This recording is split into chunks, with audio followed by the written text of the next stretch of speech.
Hi, everyone, and welcome to day 3 of PWN2OWN Tokyo, live from Toronto. I am Dustin Childs with the Zero Day Initiative, and we are at our final day of the contest. So far, we've had 2 great days of pwnage. In total, we've awarded $99,000 for 17 bugs. We've had 2 great days, but we're shaping up to have a great final day as well. Right now, Team Flashback is in the lead for Master of Pwn. They are looking for the trophy there, but DevCore has a chance to tie them with the first attempt of our 3rd day, which has them targeting the Western Digital MyCloud Pro NAS series. Follow that, we have Team Bugscale targeting the LAN interface at the Netgear. We've got PWN2OWN newcomer, Gaurav Rahu, targeting the Western Digital MyCloud. Team Vitel is going to finally target the Sony. We haven't seen the Sony TV in the program yet, but that gets its turn today. And we're going to cap off the competition with Star Labs targeting Synology Gestation. Now, yesterday, at the end of yesterday, we saw the Synology Gestation fall on the 2nd attempt. So that was quite a dramatic thing. We'll see if there's that much drama with Star Labs going today too, or if it's going to be something simple, or if it's going to be a failure. Anyway, so hopefully you're seeing this. If not, you can follow us online. We'll be on Twitter. We're streaming on Vimeo and Twitch and YouTube. My kids are so proud that I'm a Twitch streamer now. But we've got a great day of excitement. We also have some interviews coming up today. We've got an interview with Corey Ford coming up at 10:30 Eastern, and he's going to talk about how Trend Micro takes what we do here and immediately turns it into protections. So that's kind of interesting. A lot of people don't know what goes on behind the scenes of PWN2OWN, and that's one of the things that we can talk about. But we've got a great day of fun and excitement. Don't let day 3 bugs kill you. A lot of stuff happening today. It'll be a lot of fun. Until then, our first attempt is at 10 Eastern, and again, that's DevCore targeting the Western Digital. I'll see you then.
The Zero Day Initiative is the world's largest vendor-agnostic bug bounty program, created to encourage the reporting of zero-day vulnerabilities privately to vendors by rewarding security researchers. ZDI is a unique program. It incorporates the global community of independent researchers, augmenting our own internal research organization with additional zero-day vulnerability research and exploit intelligence. ZDI is also a top supplier of bug reports to Microsoft, Adobe, and ICS CERT. Bug reports submitted to the program are first verified by our own Trend Micro researchers. We don't publish any technical details concerning the vulnerability. However, once we confirm it, Trend Micro research creates protection, enabling our customers to mitigate attempts at its abuse. The bug report is also shared with the affected vendor, who has 120 days to produce a security patch to correct the issue. Once the vendor's patch is released, we publish our own advisory with additional details. Our disclosure policy ensures bugs will not be swept under the rug by the vendor. On top of that, as more and more bugs are reported, bonuses and top-up awards increase through a loyalty program similar to frequent flyer miles.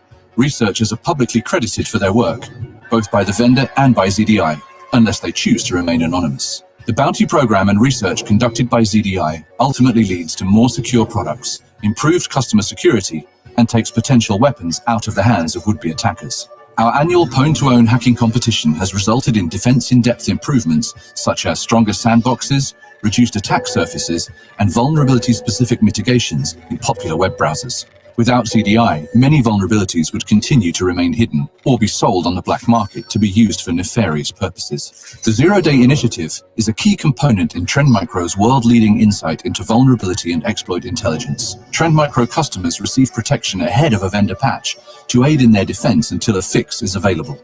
On average, over 2 months before the vendor issues a patch. That's if the vendor issues a patch at all. ZDI combines its mature bug bounty processes with modern thinking to deliver cutting-edge research and value to the researcher and practitioner communities alike. The work done by the Zero-Day Initiative makes the digital world safer for everyone.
everyone, welcome back to PWN2OWN Tokyo, live from Toronto. I am Dustin Childs, coming to you from the Mid-South headquarters of the Zero Day Initiative, right outside of Nashville, Tennessee. Remote, as many of us are these days, but our folks in Toronto are setting up now for our first attempt of our final day of the contest. We have the team of DevCore. They will be targeting the Western Digital MyCloud Pro Series PR4100 network attached storage server. That is a big old name for a really nice NAS. Yesterday, we saw the DevCore team take out the Synology with a very elegant heap overflow. We'll see what they do today against the Western Digital. If they get a full 2 points for Master of Pwn, that ties them with Team Flashback. So a lot on the line here. I know I'm really interested to see how it goes. So without further ado, I'll hand off to our team in Toronto, and they will take us through the exploit. So Abdul, off over to you. Let's do this. 3, 2, 1, go.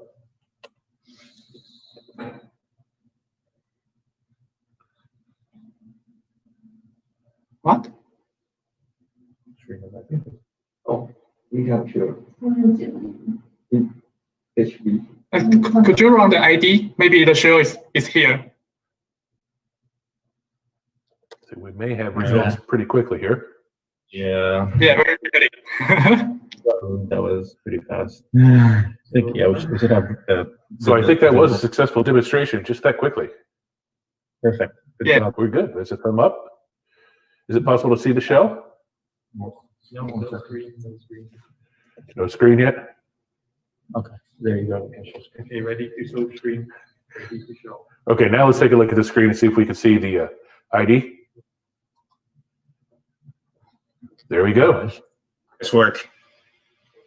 Nice work, everyone. Yep, that is a successful Thank you. demonstration. I'll see you in the Now, other. same as in yesterday and the days before, always after a successful demonstration, we go with the contestants into the disclosure room. They provide all the details of the exploit, or exploits usually, that they used for the demonstration, and then we'll also deconflict that with Western Digital. You saw my interview with their senior product developer yesterday. They've been a great partner throughout this entire contest, and they've really done some nice work securing their devices as well. So we'll we call it deduplication, dedupe, just making sure that it's actually 0 day. And if it is, then again, we've got a tie for Master of Pwn. If it is possibly a collision with something else, we'll see how that goes. But stay tuned for us on Twitter, and we'll have the results there. Also on our blog, we'll be posting the results live throughout the day. Coming up next, we've got some videos from PWN2OWN Miami earlier this year. We added a third PWN2OWN event because why not? Let's have some more fun with this.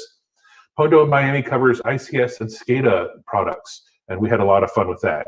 And at 10:30 Eastern, I've got the interview with Corey Ford coming up.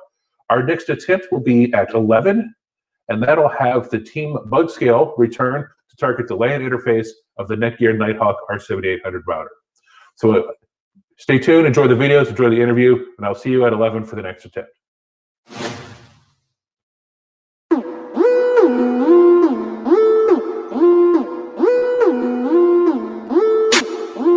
Hello, everyone, and welcome to PWN2OWN Miami for 2020. This is our first year in the event, and we've brought the world's most elite hacking contest to the ICS and SCADA community. We're here at the S4 conference in the Fillmore, here in Miami Beach, Florida. We've seen some amazing research. Let's go take a look.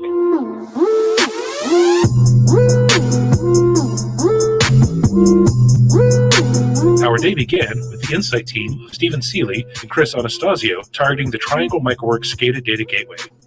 They were able to get a DOS through a stack-based buffer overflow. They earned themselves $5,000 and 5 points towards Master of Pwn.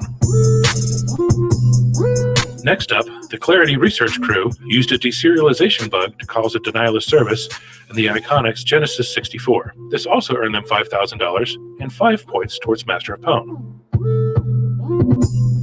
The Insight team of Stephen Seeley and Chris Anastasio returned, this time attempting a remote code execution against the Rockwell Automation Factory Talk View SE. They were able to get their code execution to work. However, this was only a partial win because the bug had been previously reported. Fabius Artrell made his debut in PWN2OWN, also targeting the Rockwell Automation Factory Talk View SE. He was also able to demonstrate code execution. However, again, it was a partial win as the bug had been previously reported. While these partial wins don't count as full wins, they are great research, and we hope to see more from both in the future. Tobias Charnowski, Nicholas Breitfield, and Ali Abbasi were the next to target the Rockwell Automation Factory Talk USE. They were able to get their code execution working, and it was a full win. They used an out-of-bounds access to gain code execution. This earned them $25,000 and 25 points towards Master of Pwn. The flashback team of Pedro Ribeiro and Radek Domansky targeted the Iconics Genesis 64 in the control server category. They were able to use 2 bugs to get a system-level remote shell on the target server. This earned them $25,000 and 25 points towards Master of Pwn. Tobias returned, this time targeting the Iconics Genesis 64. He earned himself another win by using an OOB access bug to get code execution. This earned them another $25,000 and 25 more points towards Master of Pwn. That brings their day 1 total to $50,000 and 50 points in Master of Pwn. Our final entry of the day saw the flashback team of Pedro and Radek return, this time targeting the inductive automation ignition in the control server category. They used an information leak and an unsafe deserialization bug to get code execution on the product. Their final effort for day 1 earns them another $25,000 and 25 more Master of Pwn points. Day 1 wraps up with us awarding $110,000 for 8 bugs and more than 75 points towards Master of Pwn. We saw some great research today, and tomorrow looks like it's going to be even better.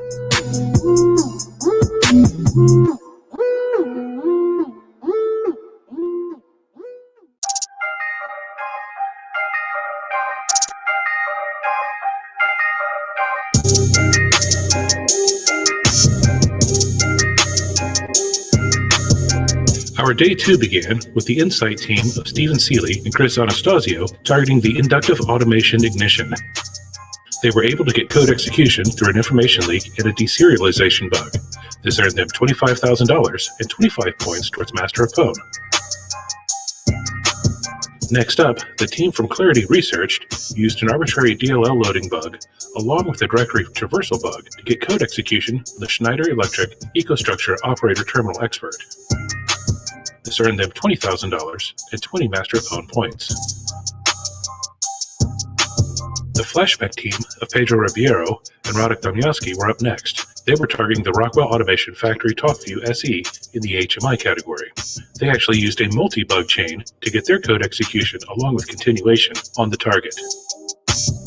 This earned them $25,000 and 25 more Master of Pwn points.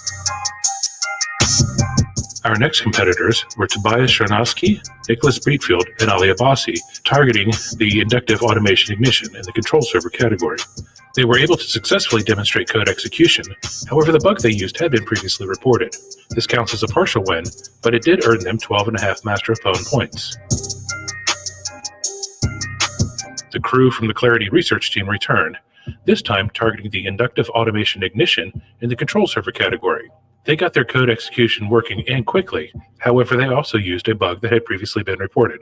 Again, this counts as a partial win and earns them 12.5 Master of Pwn points.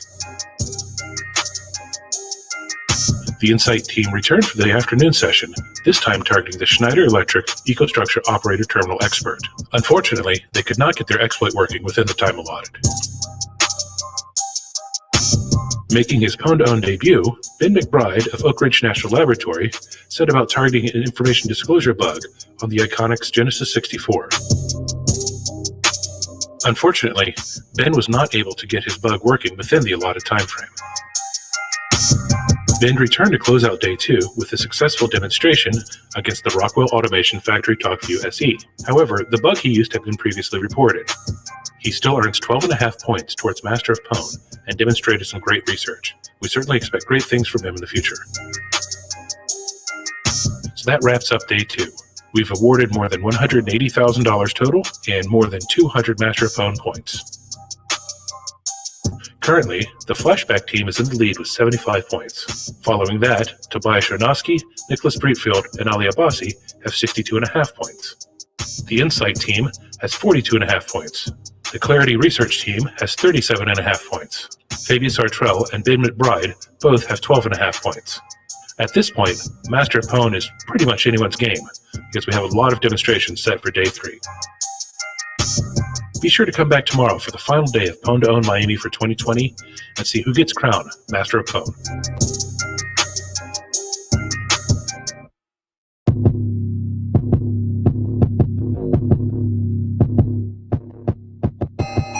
Welcome back to Pwn2Own Miami for 2020.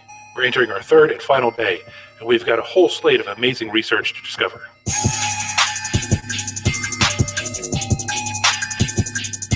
The day began with quite a bit of drama, as Stephen Seeley and Chris Anastasio of the Insight team took all but 4 seconds off the clock to get their code execution working on the Rockwell Automation Studio 5000.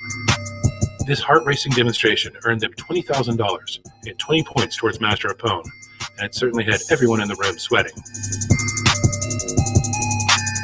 Next up, the team from Clarity Research targeted a DOS exploit against the Triangle Microworks SCADA data gateway in the DNP3 category.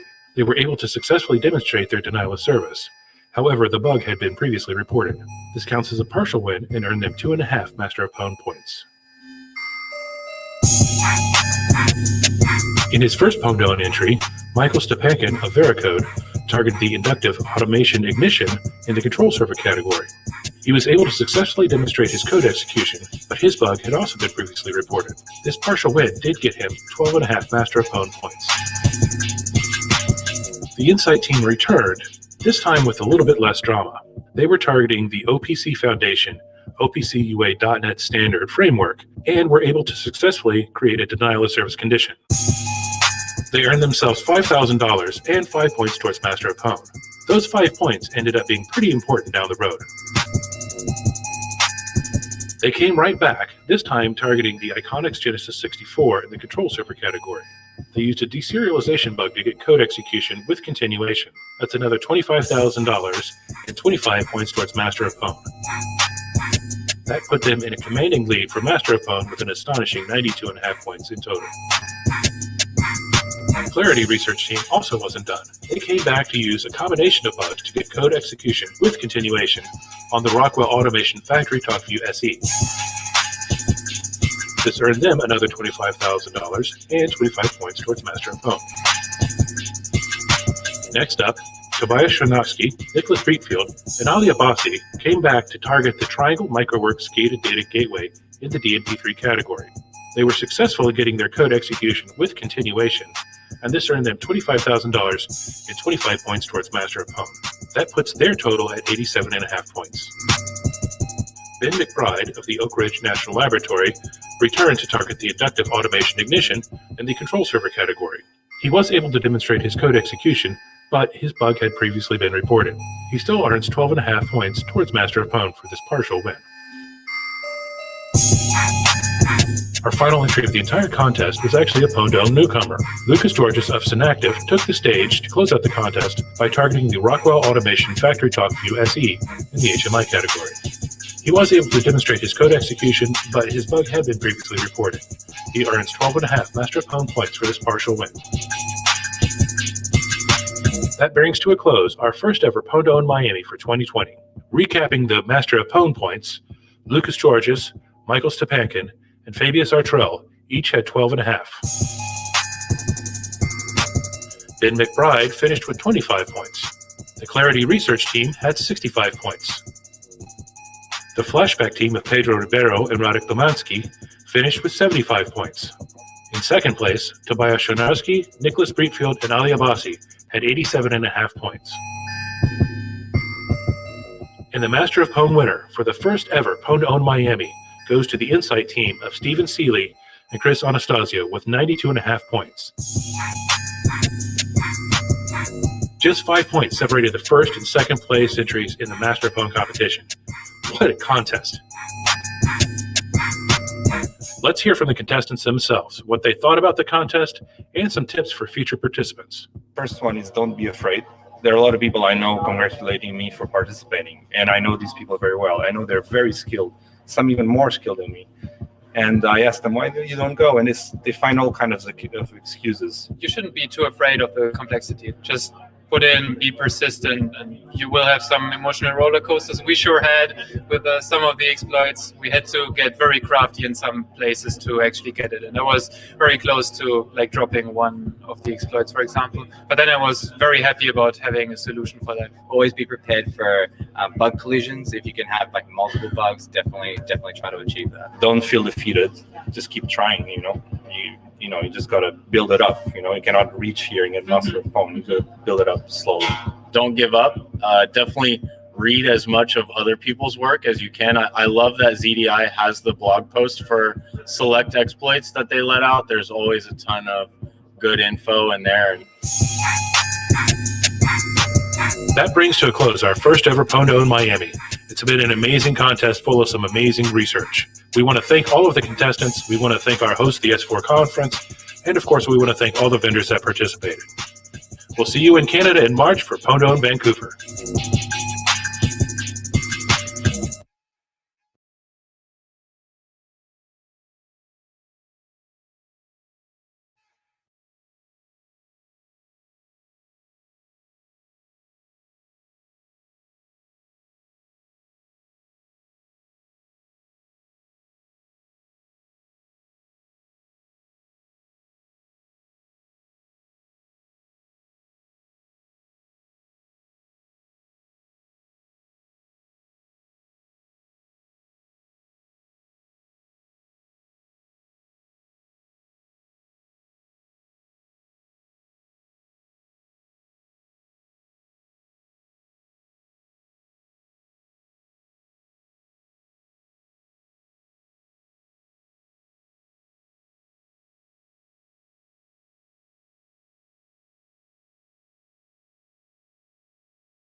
that again now that I'm not on mute. Hi, everyone. My name is Dustin Childs, and I'm with the Zero Day Initiative. Welcome back to PWN2OWN 2020, coming to you live from Toronto, but not from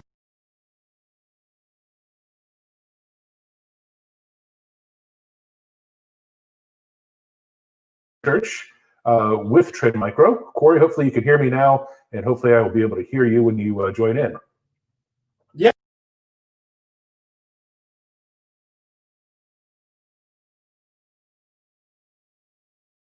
Hear you just fine. You are apparently better at using simple clients than I am, so good job there. So let's get started. So Corey,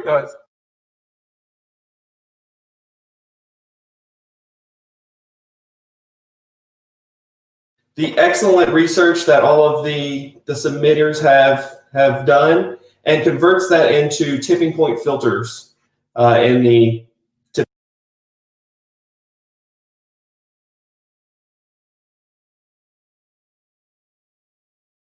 point is our intrusion prevention system, and filters is kind of our way of saying signatures. So really what you're saying is that you take the research that we're getting today, or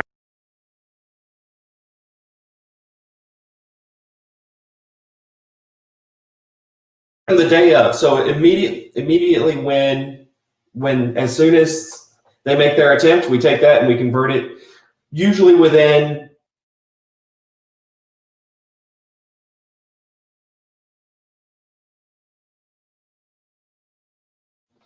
all right, so it's actually within PWN2OWN pretty easy because of all the great researchers.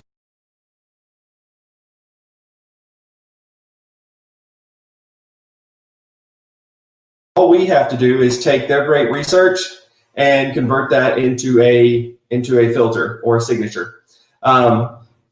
So as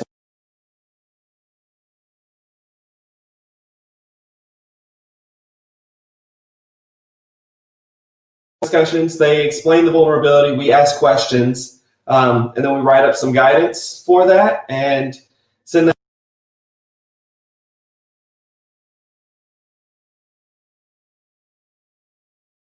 We get to do all of the speaking and understanding and the writing of the rule. But normally when it's back to normal, we'll be sending it back to our teams for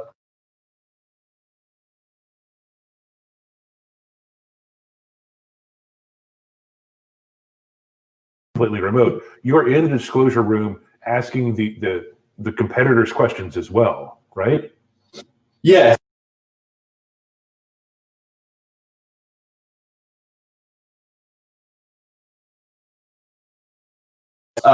So we get to write guidance typically, but when we're here, we get to write the guidance and actually write the filters because instead of being in a locked room,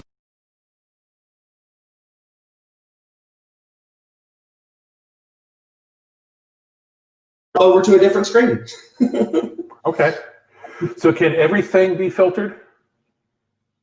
Not everything can be filtered since tipping point.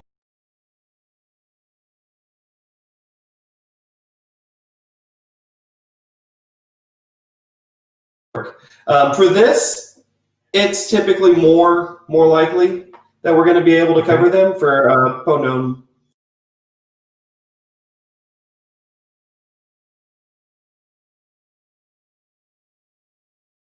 So how long does it take to develop a filter, both for within PWN2OWN, and then y'all do filters for everything ZDI?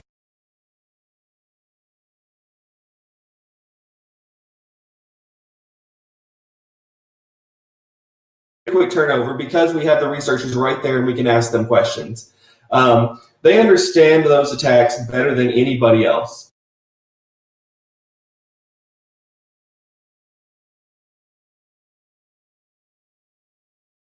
All of that right there, we can ask all the questions we need. So filter writing for that typically takes us, you know,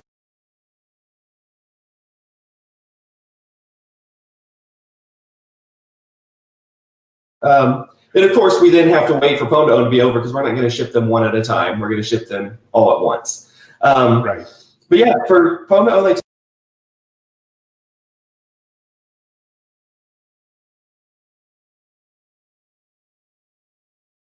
half an hour, just because we don't have the researchers right there to ask questions. But the guidance is so good that we usually don't have to.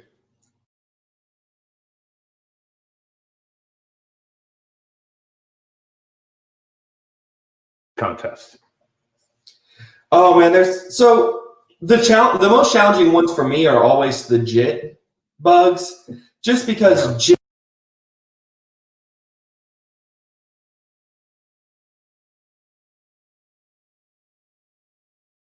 ask questions. It's a lot to take in so quickly. Other than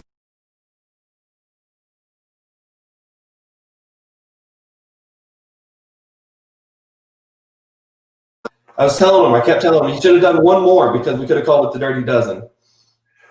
Was that on a Samsung phone by any chance?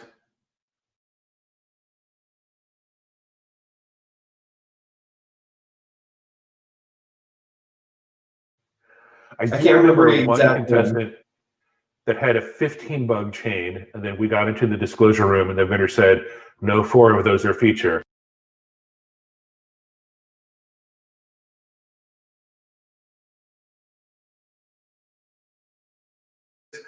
Yeah, when you chain that many bugs together, I imagine that can be quite challenging to try and build a filter for that. Yeah, and of course.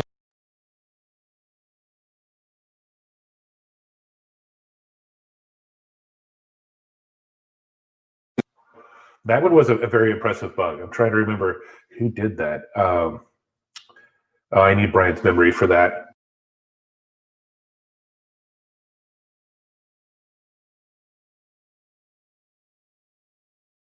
Let's go through some of it, because we've been through a lot of PWN together. What are some of your favorite memories from previous contests?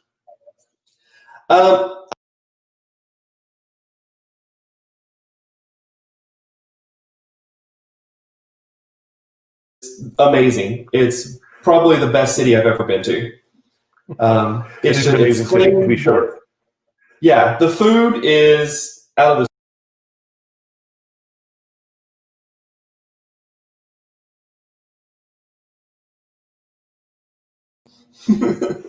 Actually, yeah, Tokyo's an amazing place to go. Yeah.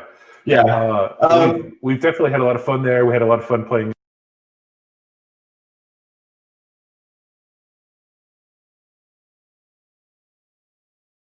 It a little bit. Yeah, as far as the event goes, the event's always great. It's such a rush. It happens so fast. It's just go.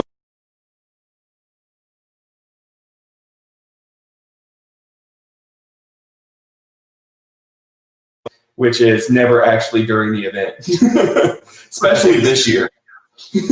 Yes, this year is definitely.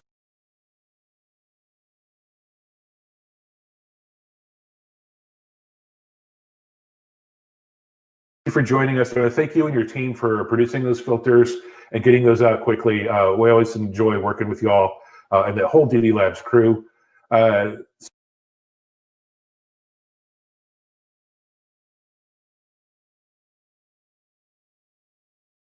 Nighthawk, our 7800 router. So stick around, Corey. Watch that on our stream. And if not, please join us.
Well, Corey hit me on Zoom, said I can't hear you.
Welcome back to PWN2OWN Tokyo, live from Toronto.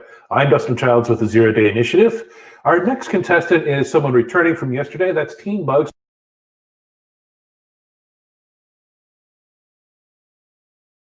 It's a partial win for them due to duplication. Today, they are targeting the LAN interface on the Netgear Nighthawk R7800 router. So hopefully they have some better luck here with that. And we'll go ahead and send it over.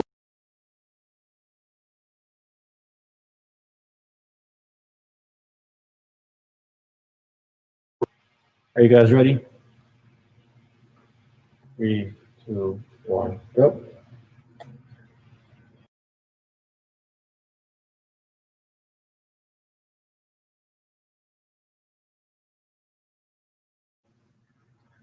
Can you mute?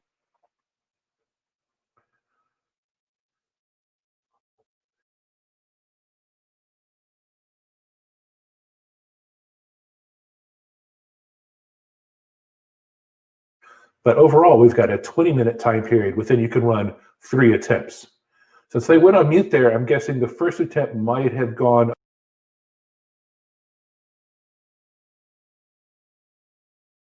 so they could talk about the details of the bug, which may include details that we're not ready to release since we're talking about unpatched bugs.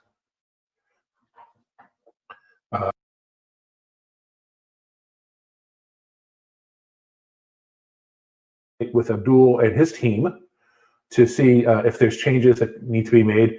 I know on day 1, we actually swapped out the hardware to get a fresh router in there. I think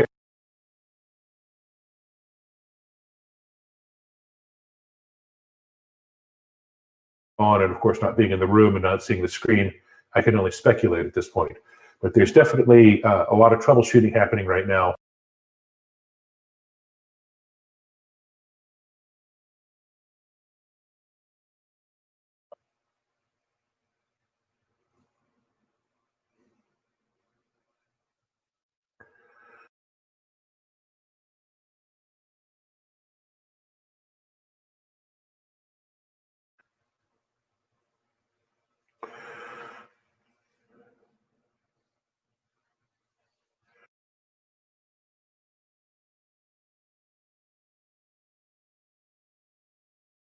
Script or whatever to exploit this at this time.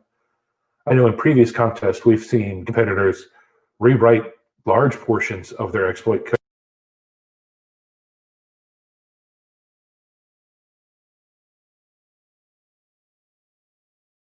Race condition or something that just maybe it hits during this time period and maybe it doesn't. I know that's I've seen that happen before and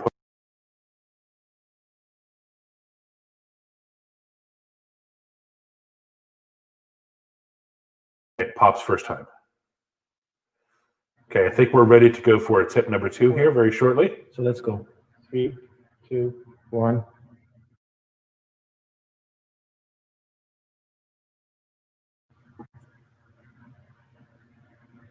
Mute again, please. Okay, they're going back, which again seems to indicate that means we're calling that one attempt a failure as well.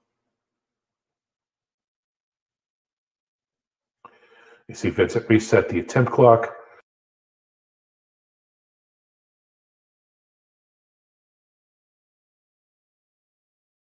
Time to get this working.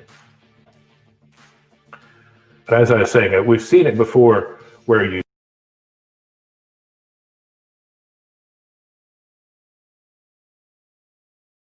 had some real stuff. So then we get to the exploit room, the disclosure room, excuse me, and they rerun it and it pops immediately. And that's always kind of, in a way, it's heartbreaking.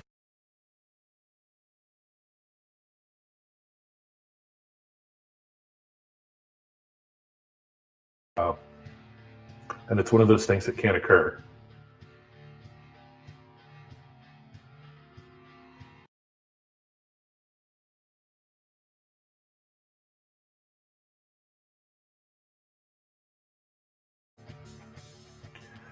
So again, they are muted right now in Toronto so that they can speak freely with the contestants through the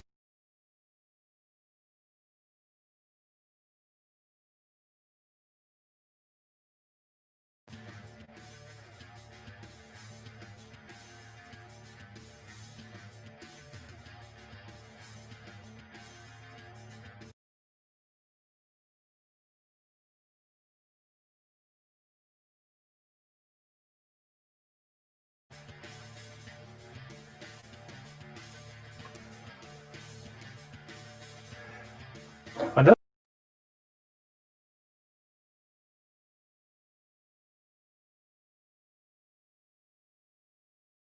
can still start a third attempt. So we've started an attempt with less than 2 minutes to go and had it succeed in prior Pondowns.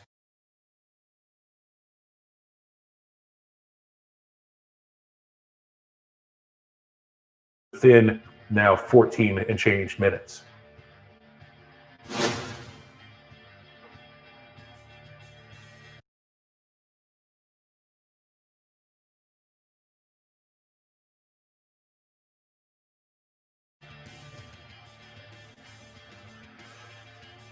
And again, should this not succeed, should we not be able to get this working within the allotted time?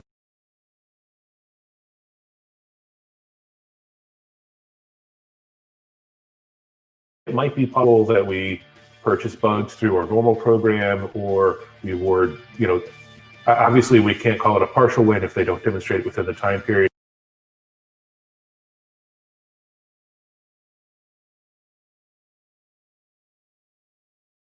Team Bug Scale has worked a lot on getting something here. They wouldn't be here if it didn't work, at least under certain circumstances.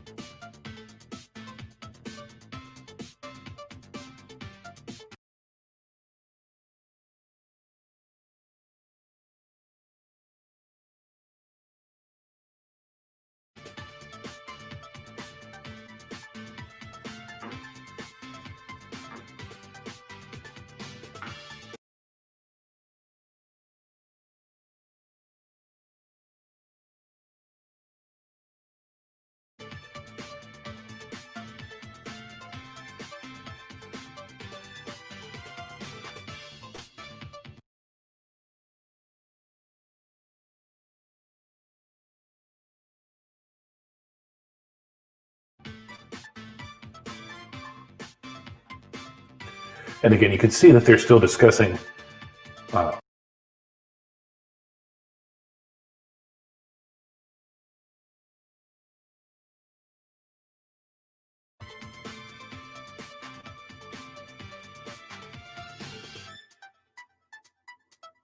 Abdul with his.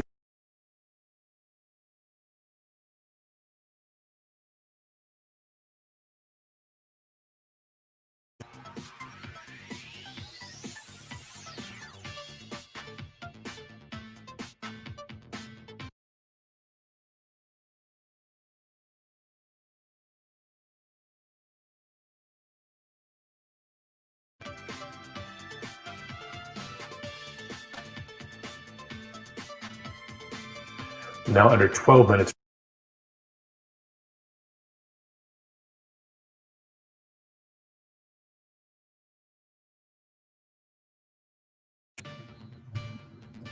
Okay, are you guys ready? Yeah.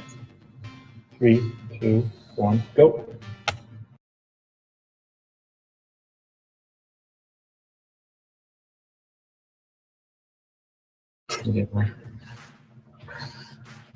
Yeah, sorry about that. It didn't work.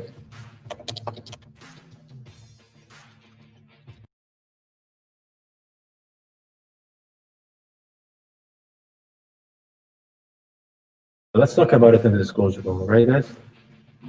Okay. Thank you. So Abdul's calling that a third failed attempt. So unfortunately,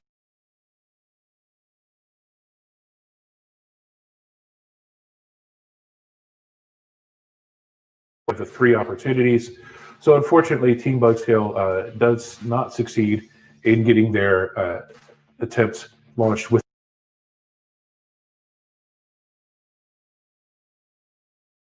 And see what will happen. But unfortunate for them, I know they worked hard on it. They will be in the disclosure room, and hopefully something good can come out of it. Coming up next, we've got a couple videos.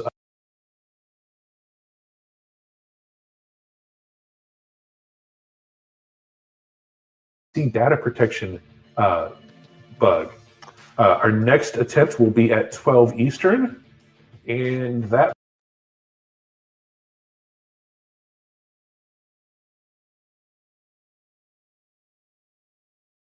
the videos, and we'll see you at noon for the next attempt.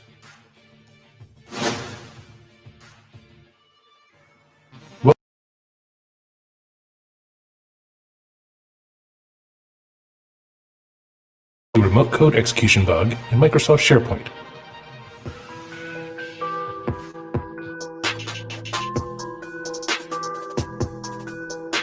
We begin by verifying the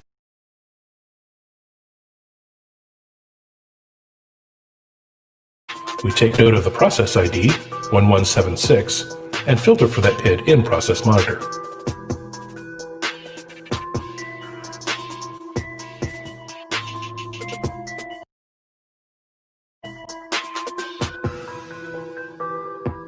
We open our web browser and log on to SharePoint as user 1.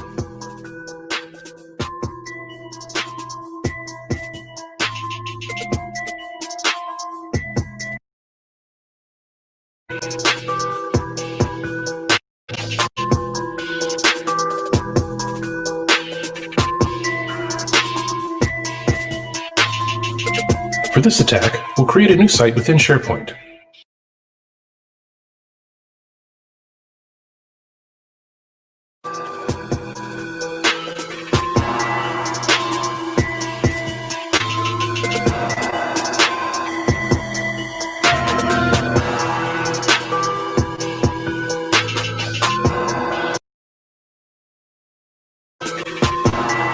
We select the default options and click OK.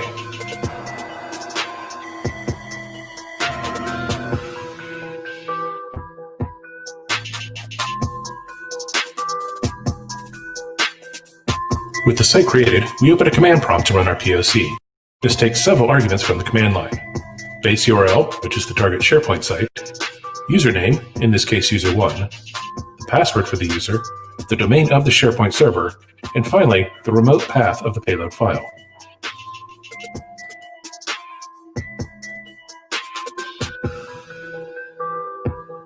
We confirm our resources file is located on the attacker-controlled SMB share.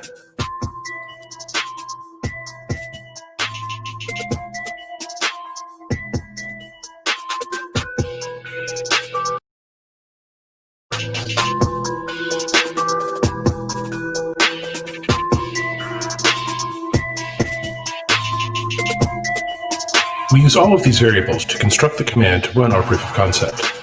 When this executes, we receive an error that the command found in our resources file did execute.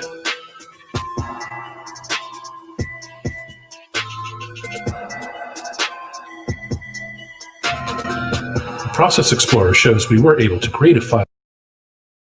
This bug can be used to run any command in the context of the service account of the SharePoint web application.